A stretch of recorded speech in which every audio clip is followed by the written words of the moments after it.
여러분, 12월이 되면 길거리에서 울려 퍼지는 경쾌한 노래들, 바로 캐롤이죠. 징글벨, 루돌프, 고요한 밤, 거룩한 밤. 듣기만 해도 마음이 따뜻해지고 설레지 않나요? 그런데 말입니다.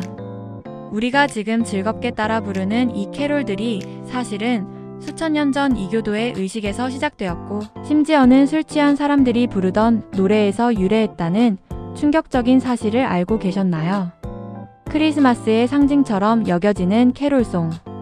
이 노래들이 가진 비밀스러운 역사는 사실 성스러운 기원보다는 훨씬 더 인간적이고 세속적이며 때로는 논쟁적인 기원을 가지고 있습니다. 오늘은 여러분의 상식을 뒤집어 놓을 캐롤송의 충격적인 진짜 역사를 이야기처럼 풀어 알려드릴게요. 이 영상이 끝나면 아마 다시는 캐롤을 이전처럼 듣지 못하게 될 겁니다. 캐롤의 역사를 파헤치기 위해선 서기 1세기, 심지어 그 이전의 고대 유럽으로 거슬러 올라가야 합니다. 많은 분들이 캐롤을 기독교의 탄생과 연결짓지만 사실 캐롤의 원형은 기독교보다 훨씬 오래된 이교도의 축제 노래였습니다. 고대 유럽 사람들은 겨울의 해가 가장 짧은 날인 동지를 기념했습니다. 왜냐하면 이 동지를 기점으로 해가 다시 길어지기 시작하며 봄이 돌아온다는 희망을 얻었기 때문이죠. 이 축제를 영어로 율이라고 불렀습니다. 이때 사람들이 불렀던 노래가 바로 카롤라라고 불렸는데, 이는 원래 원형으로 춤을 추다라는 뜻의 라틴어 또는 그리스어에서 유래했습니다. 상상해보세요. 길고 어두운 겨울밤, 사람들이 모닥불 주변에 원을 그리며 춤을 추고 술을 마시고 기쁨의 노래를 불렀던 겁니다. 이 노래들은 신을 찬양하기보다 계절의 순환과 풍요를 기원하는 내용이 주를 이루었습니다. 이 캐롤라는 중세시대로 넘어오면서 캐롤이 되었고, 이 술에 취해 부르던 축제 노래가 바로 오늘날 우리가 아는 캐롤의 아주 먼 조상인 셈이죠. 그러니까 캐롤의 기원은 종교적인 경건함보다는 술과 춤이 있는 흥겨운 잔치에 훨씬 더 가까웠던 겁니다. 수백 년의 세월이 흐르면서 기독교는 이교도의 관습들을 지혜롭게 흡수하기 시작했습니다. 13세기경 종교개혁가였던 성 프란치스코는 이교도들이 흥겹게 부르던 이 캐롤을 교회 안으로 가져오는데 결정적인 역할을 합니다.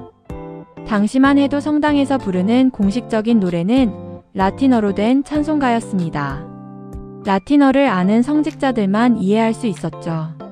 일반 대중들은 그저 웅장한 음악만 들을 뿐 내용은 알지 못했습니다.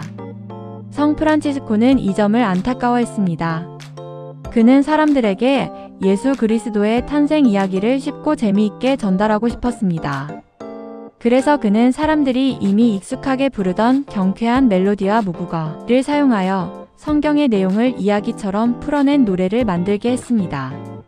이건 마치 우리가 복잡한 경제학 이론을 이해하기 쉽게 웹툰이나 드라마로 만드는 것과 같습니다. 캐롤은 당시 종교적 지식이 대중에게 전달되는 일종의 유튜브 지식 채널 역할을 했던 셈이죠.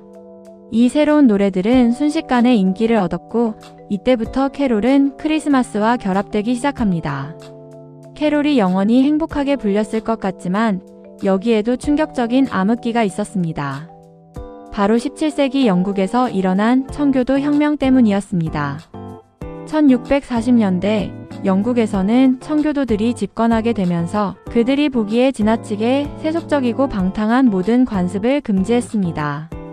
청교도들은 크리스마스를 신성하지 않은 이교도의 축제로 간주했고, 특히 술과 춤이 연관된 캐롤송을 악마의 노래라고 규정하며 금지령을 내렸습니다. 상상해보세요. 거리에 캐롤이 울려 퍼지지 못하고 크리스마스 축제가 엄숙한 금기의 날이 되어버린 겁니다. 사람들은 몰래 집에서 작은 목소리로 캐롤을 부르거나 아예 축제를 포기해야 했습니다. 약 20년 동안 캐롤은 거의 지하 음악처럼 숨어서 불려야 했습니다. 이 시기에 캐롤의 가사도 변화를 겪습니다. 사람들은 금지령을 피하기 위해 종교적인 상징을 일상적인 사물에 숨겨 표현했습니다.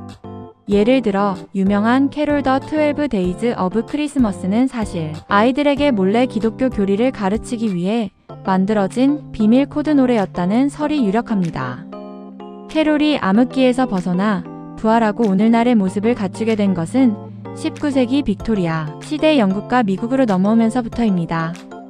이 시기에 찰스 디킨스의 소설 크리스마스 캐롤이 데이트를 치면서 잃어버렸던 크리스마스의 정신, 즉 자선과 나눔의 가치가 다시 부각되기 시작했습니다. 이때 사라져가던 중세 캐롤들이 수집가들과 음악가들에 의해 발굴되고 복원되었습니다. 그리고 중요한 변화가 일어납니다. 이전 캐롤이 주로 종교적 이야기였다면 이 시기에는 가족, 집, 눈, 그리고 산타클로스 같은 세속적인 주제가 들어간 캐롤들이 대거 등장합니다. 바로 우리가 아는 징글벨도 이때 만들어졌죠. 놀랍게도 징글벨은 원래 크리스마스 노래가 아니었다는 사실.